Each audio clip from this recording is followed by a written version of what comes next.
Alors je vais rechercher mon foulard chinois fabriqué à Paris authentique. Alors écoutez bien l'énoncé. Je ne vous dis pas d'où.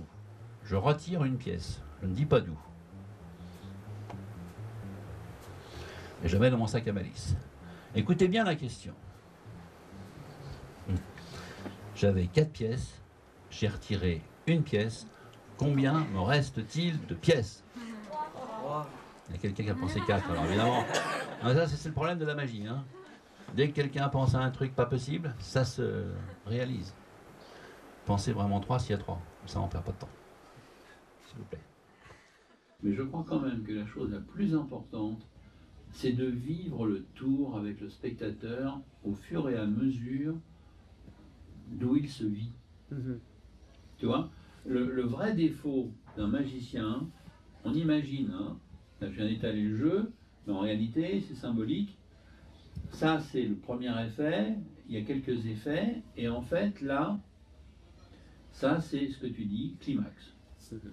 C'est donc la fin, non seulement c'est le super effet de tout ce qu'on vient de voir, mais en plus, c'est la fin du tour, voire peut-être la fin du spectacle.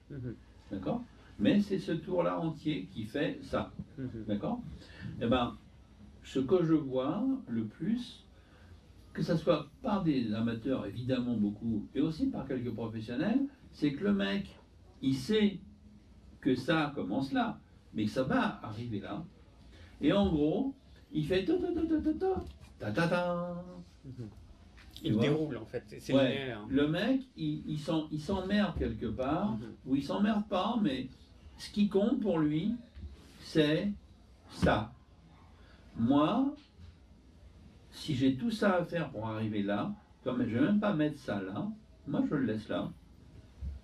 Et vraiment, je vais être gourmand de ces moments, gourmand de celui-là, de celui-là.